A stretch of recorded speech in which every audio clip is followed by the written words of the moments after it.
Magandang araw po sa ating lahat mga kababayan ko saan man sulok sa mundo kayo ngayon. Mga OFW sa buong mundo, kumusta po kayo?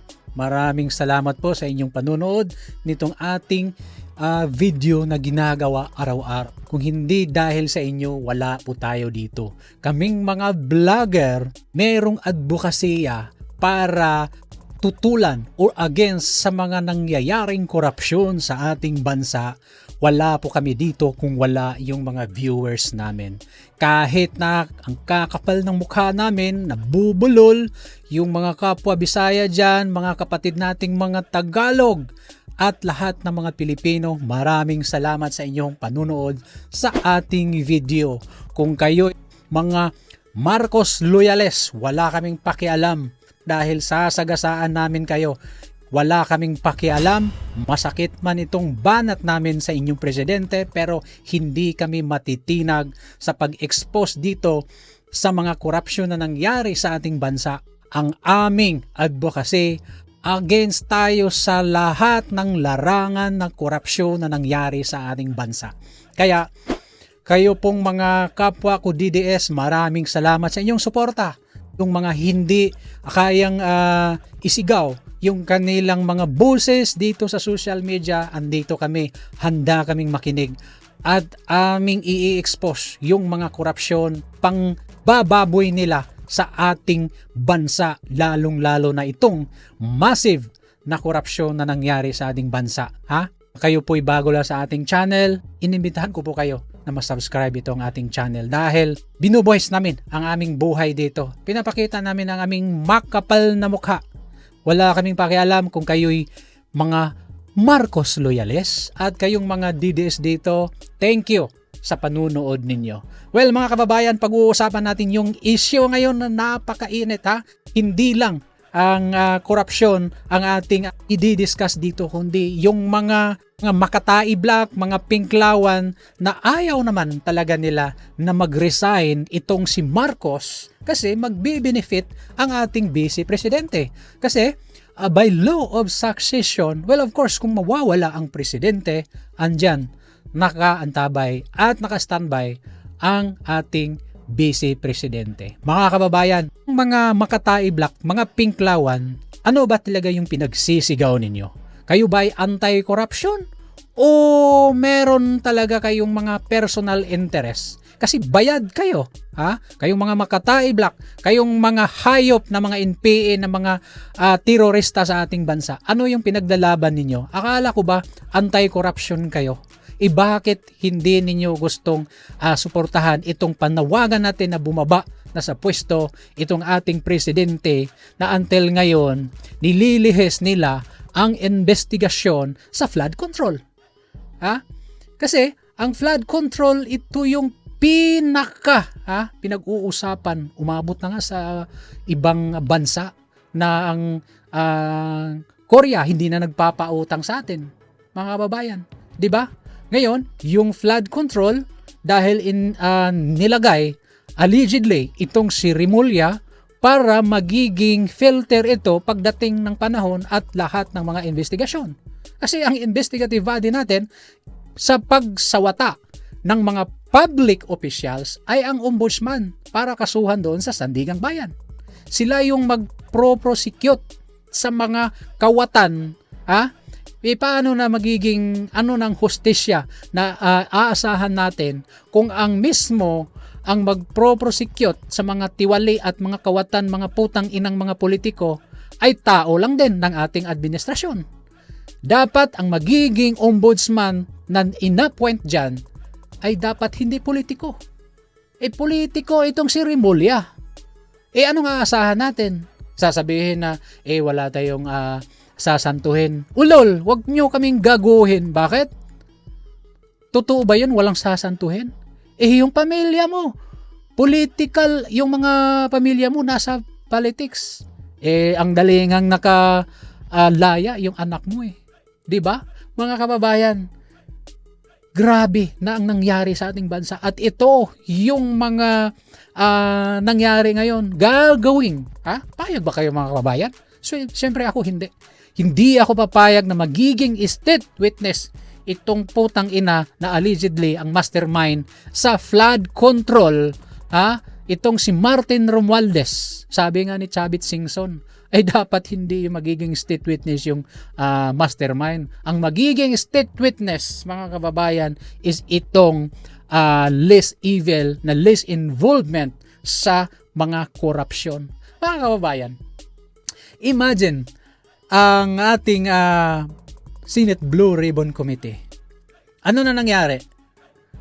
Sabi nga ni BP Sara Duterte, pagdating sa presidente or pagpapunta doon sa kay Romualdez, parang namamatay ang issue. Ngayon, meron na naman silang pautot na kasuhan itong si Bongo dahil yung kanyang pamilya ay involved or kasusyo or nakipagsusyo sa mga diskaya. Sabi niya, wala akong pakialam, kasuhan ninyo dahil meron akong delikadisa.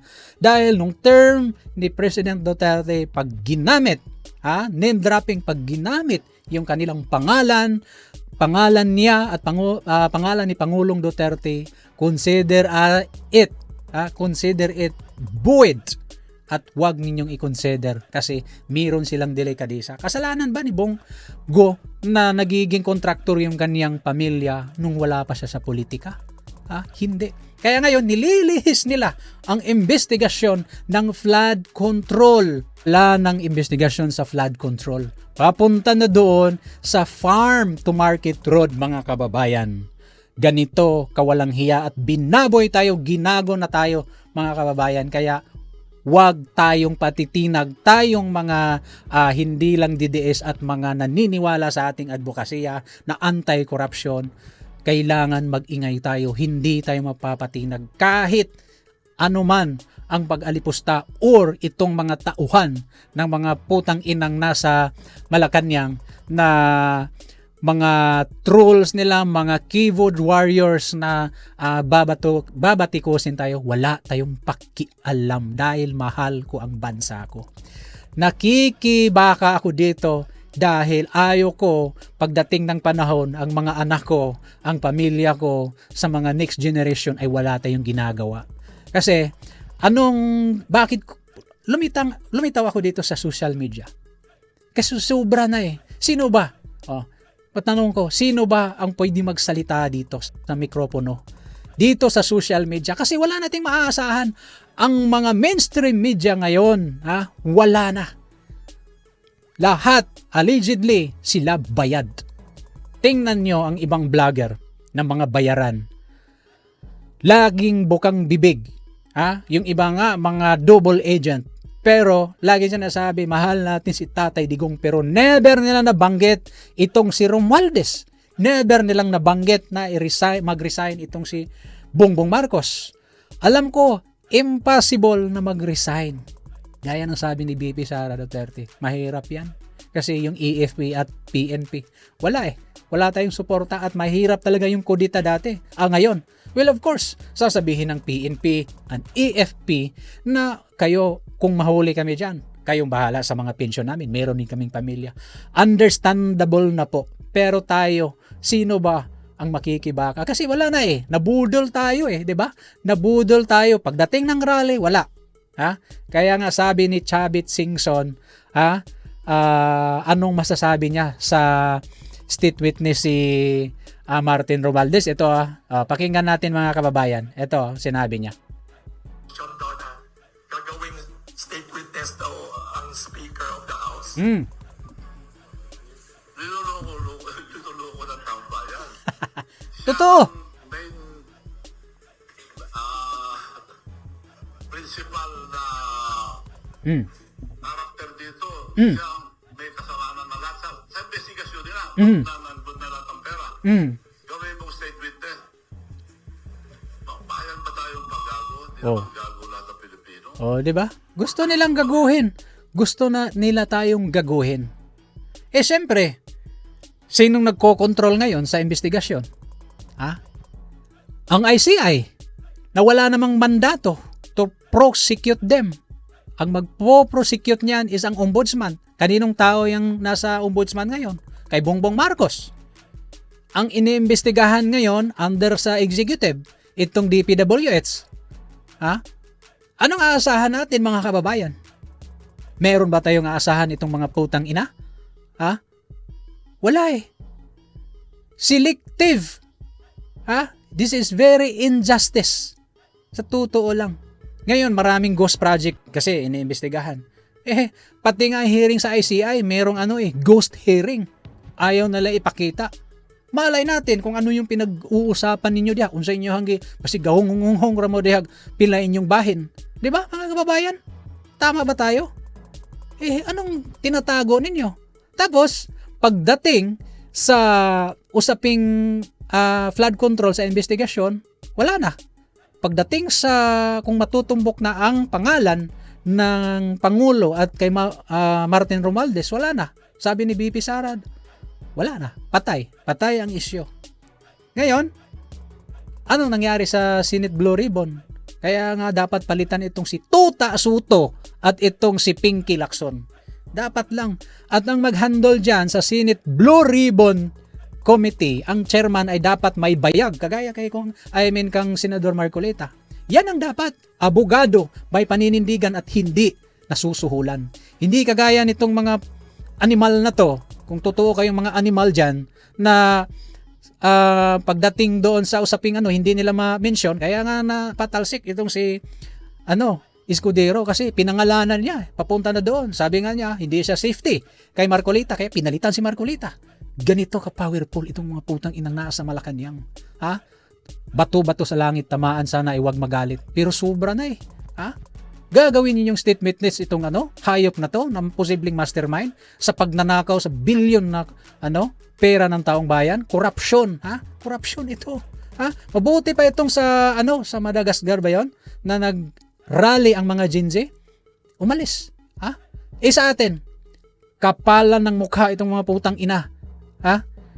Grabe, hindi na mahiya. Yung sasabihin na BBM resign, mahirap yan, pero hindi pa rin tayo patitinag. Baka matablan itong kapal ng mukha ng mga gagong at hayop na ito. Salamat sa inyong support. Yung mga panonood ninyo sa aming video, matutuwa na kami at hindi kami papayag at hindi kami mawawalan ng pag-asa. Sulit tayo, magiging DDS dahil nakikita ko na ang ating bansa pag ang namumuno ay ang mga Duterte pagdating ng panahon 2028, suportahan natin si BP Sara Duterte. Salamat sa inyong panonood mga kababayan. God bless. Thank you. Mabuhay po kayo. God bless us all.